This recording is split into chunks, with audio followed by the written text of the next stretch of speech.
What is up, guys? I wanted to dip my toe into the horror pond. So I chose this to start with, Cabal by Clive Barker. Um, a long time ago when I was a kid, I watched a movie called Nightbreed. It was actually adapted from this novel, and that's really why I wanted to read this book. After reading it, I don't know if I really went into the horror realm, but we can get into that. I mean, I would say that this book is more of a supernatural fantasy with horror elements. Anyway, so Clive Barker, Cabal, 1988. And people loved slasher stuff, horror stuff. I mean, this was a time of practical effects, and Clive Barker was in high demand. So the story takes place in Calgary, Canada, and there's been a string of grisly murders taking place. The main characters of the book are Boone, who's like your handsome man with a bad mind. I mean, the guy's got like mental illness. Like he's kind of like losing his grips on sanity. You also have his girlfriend, Lori, who is the lover of the lunatic. She is definitely not without her own insecurities. When the book begins, it's like Boone is super stressed out. He's having this conversation with his psychiatrist, Decker. And now Decker is the only one that Boone really trusts with like a lot of personal information. Really, he's the one who he trusts with his sanity. Boone's been experiencing these blackouts and he can't really account for these chunks of time that he can't remember. And to make things worse, Decker's basically letting him know that there's a good chance that he could possibly be linked to these grisly murders that are in the news. Eventually, Decker convinces Boone to kind of work with him and try to, get towards a solution. But either way, Boone eventually just comes to the realization that he is the killer. And after a failed suicide attempt, he ends up in the clinic. And here in the clinic is where he meets a very strange, odd patient by the name of Narcisse. Now, Narcisse tells him about a town called Midian. And basically, it's a place where monsters can go and be forgiven. Their pain will be baptized. Yeah. So when Boone has his chance, he breaks out of the clinic, goes on the run. He's on the run from the authorities and everybody, and he sets out in search of Midian and basically like a relief for his misery. And yeah, from here it's a wild ride. So buckle up, because it's a long way to Sheerneck. All right, so let's do the what do we got? We got a cemetery that is massive in size and scale.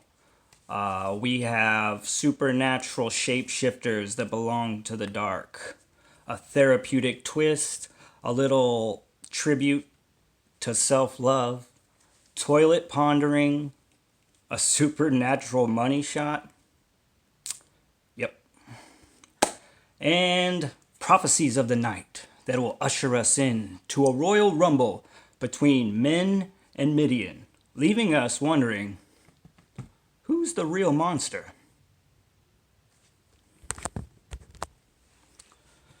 All right, so surface scratched. Let's get into the good and the bad and the ugly. So we'll talk about the pacing of the book. The pacing is pretty good because it's very steady. This book isn't very long, it's just over the 200 mark, so the pacing is pretty quick, but it can come to an abrupt stop when you go into these transformation sequences. I feel like my imagination and Clive Barker's description were just fighting, not really matching up real well. And I just reread them and reread them. And I was just having a hard time picturing it in my head. So, but then once I get past that, it'd be back to this steady pace. Characters, I mean, this is like I said, it's very like out of that 80s tone. The depth of the characters is like those 80s, 90s characters. I feel like in the book, like Lori probably has more time in this book, like she's definitely probably the one that you'll be seeing the whole story through more. But the book does focus on, it's more focused on Boone. Now Lori though is just like she's just not a very strong character. She's very codependent. Like I said though, this is kind of like reeks of the 80s 90s stuff. The character that I loved in this book was Narcisse. I wish that we would have got more of him because I mean, honestly, I can't say I regret reading the book because him being one of the main reasons. Because like his parts, whether they weren't that big or whatever, they were super entertaining, and those were the ones I could really envision and I had a lot of fun with. Also, characters in here, you have characters like the Nightbreed, the shapeshifters, like Peliquin, but he's only in there for a little second. A lot of the cool, interesting characters don't get a whole lot of shine in the book. And that was definitely one of my critiques to it. The tone is, like I said, I didn't feel like this was a horror. It definitely has horror aspects. There's the slasher in here. There's all kinds of bloody murder scenes and stuff. You have monsters. But it's almost like it's a love story more than it is a horror show. I'm trying to think of what else. Man, I just really, this is probably going to be a shorter review because what I want to get into is just, I feel like I'd be doing my slow readers a disservice if I just told you need to go out and read this book just because of the short page count and it's got interesting themes. Because I just don't think I can do that. So what I'll say is, because this is just my opinion, so maybe this book could be for somebody. I will say this: if you're interested in the supernatural side of this book, like the Midian Cemetery or the Shapeshifters, go watch Nightbreed. You don't need to read this book. The book, the script, the movie, all of it was done by Clive Barker, and kind of the movie seems almost more fleshed out than the book. Never will I say like the movie's better than the book. Well, maybe this is the case. So I would say if that's what you're looking for, just go watch Nightbreed. Save yourself some time. You know what I mean? Read another book. If you want to dive into a 200-page codependent love story with some supernatural horror elements, and also though too, I got to admit there are some just bizarre events that happen in this book that I will, that make me glad that I read it. I think there's a lot of one thing that surprised me, and this is maybe because I read a lot of science fiction and fantasy, but the book was way more erotic than I was expecting.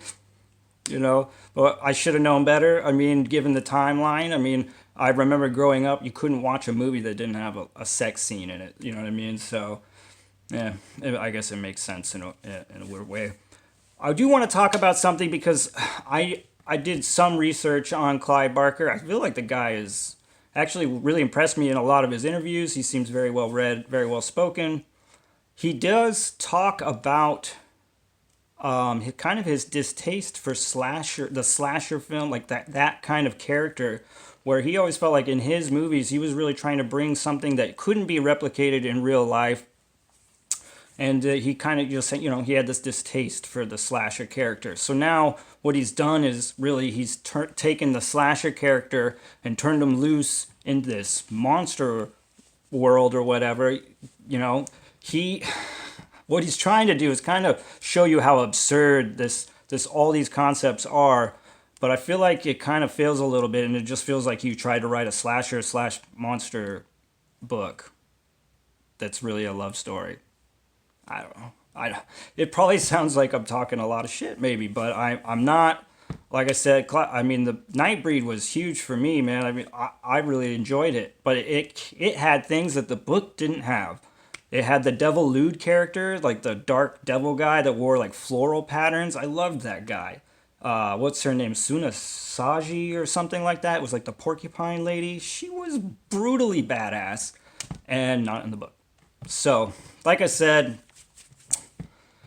if you're really wanting to read a bizarre little chunk of pages, Cabal is for you. But if you want to do some supernatural stuff and like get into the Nightbreed, just watch the film. It'll be a lot quicker, probably a little bit more enjoying. Sorry, Clive Barker. I usually try to get people amped up to read these books, but like I said, I think I'd be lying if I told you this book's for you. So it's gonna be a pretty niche like group, especially at this point. If you really want to read some like 80s esque horror stuff, by all means, this is for you. So yeah, I guess I'm gonna have to try again. Yeah, I don't know what to go to. I mean, obviously Stephen King probably is the guy to go to, and I've been shrugging that one off. I think I do have the Stephen King novel I want to read. So yeah, I'm just kind of depressed that it had to all go down this way, but it is what it is. I want to be honest in my reviews, and yeah, thanks for taking the time to watch it, guys. Yeah, see you later.